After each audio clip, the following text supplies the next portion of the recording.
Bismillahirrahmanirrahim.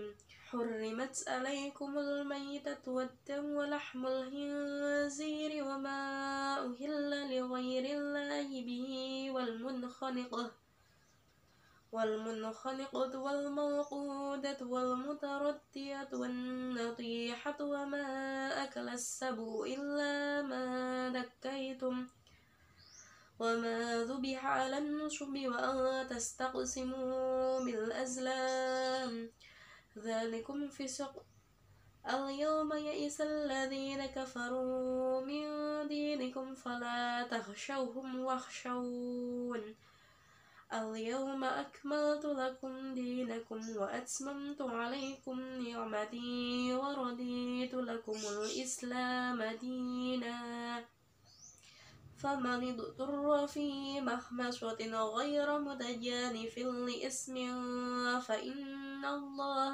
غفور رحيم صدق الله العظيم. Assalamualaikum warahmatullahi wabarakatuh. Jumpa lagi dengan aku Alfiatur Rahmaniyah, mahasiswa KKN IKDR 2020 Program Studi Tadris IPA IAIN Kudus.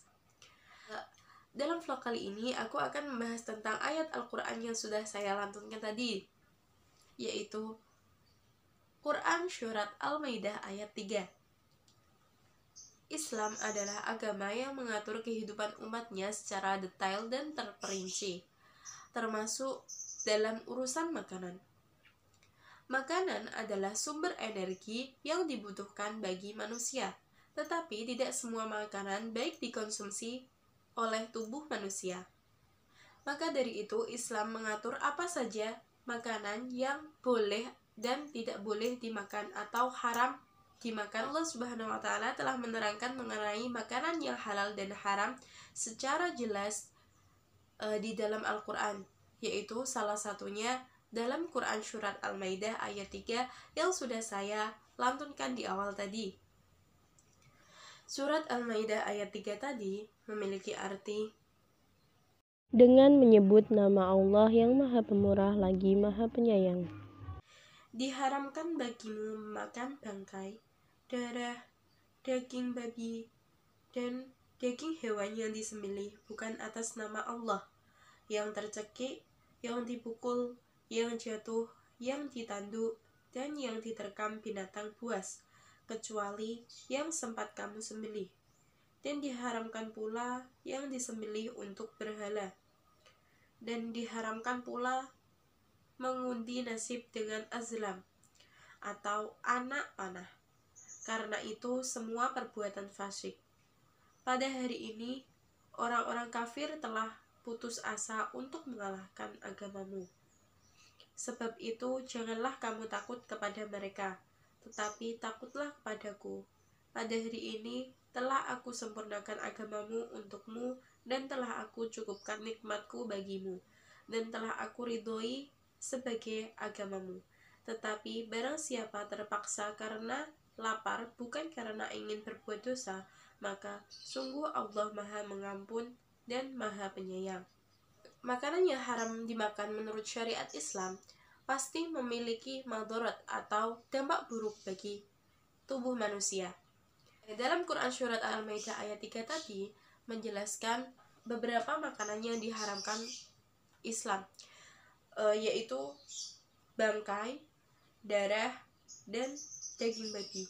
Nah, kali ini aku akan membahas tentang bagaimana sih pandangan sains terhadap ketiga makanan tadi, yaitu bangkai, darah, dan daging babi. Bagaimana sih pandangan makanan yang diharamkan Islam yang dijelaskan dalam Quran Surat Al-Maidah ayat 3? Yang pertama adalah daging babi. Babi adalah hewan mamalia yang berasal dari Eurasia, termasuk hewan omnivora, yakni pemakan daging dan tumbuhan. Babi banyak mengandung racun loh di tubuhnya, terutama pada sistem pencernaannya. Mengapa? Karena sistem pencernaan babi relatif singkat, yaitu hanya 4 jam, dan ini menyebabkan banyak racun yang harusnya mati ketika dicerna. Namun karena singkatnya sistem pencernaan babi, maka racun-racun yang tidak tercerna akan tertinggal di dalam tubuhnya. Ada yang menarik, Babi tidak mempunyai leher loh, sehingga tidak dapat disembelih.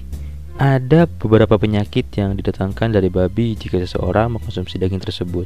Di antaranya adalah infeksi cacing spiral, zoonosis, sepsis, antraks, dan masih banyak penyakit lainnya.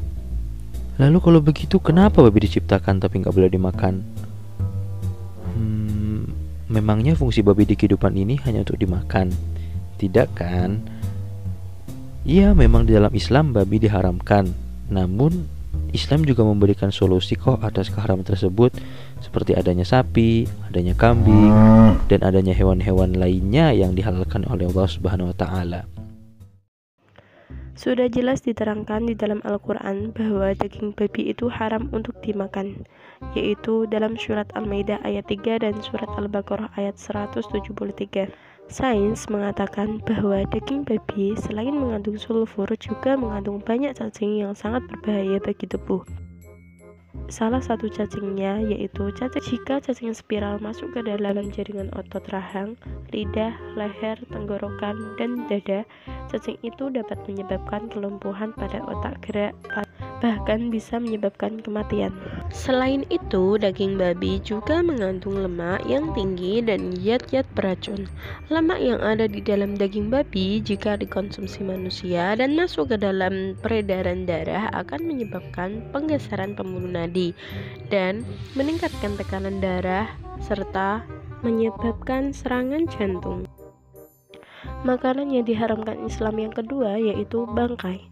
Bangkai adalah hewan yang mati tanpa disembelih dengan cara sesuai syariat Islam, termasuk hewan yang tercekik, dipukul, terjatuh, ditanduk, dan diterkam binatang buas. Kenapa bangkai diharamkan? Karena jika hewan tidak disembelih secara benar sesuai syariat Islam, akan menyebabkan darahnya masih banyak memenuhi otot, sehingga menjadi pertumbuhan mikroorganisme yang membahayakan jika dikonsumsi oleh manusia.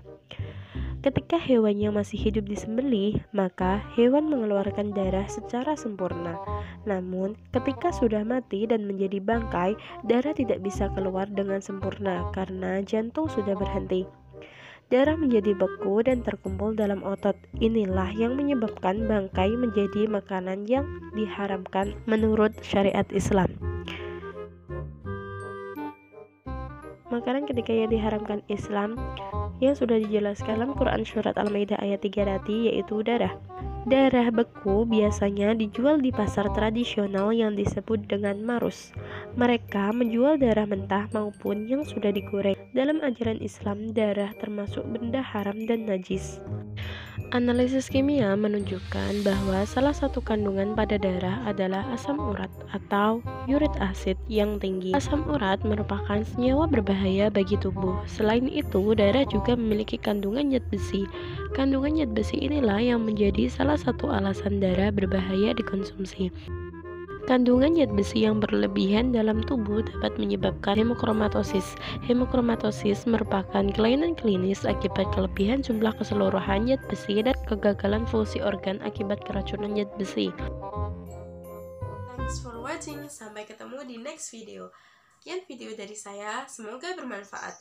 Wassalamualaikum warahmatullahi wabarakatuh.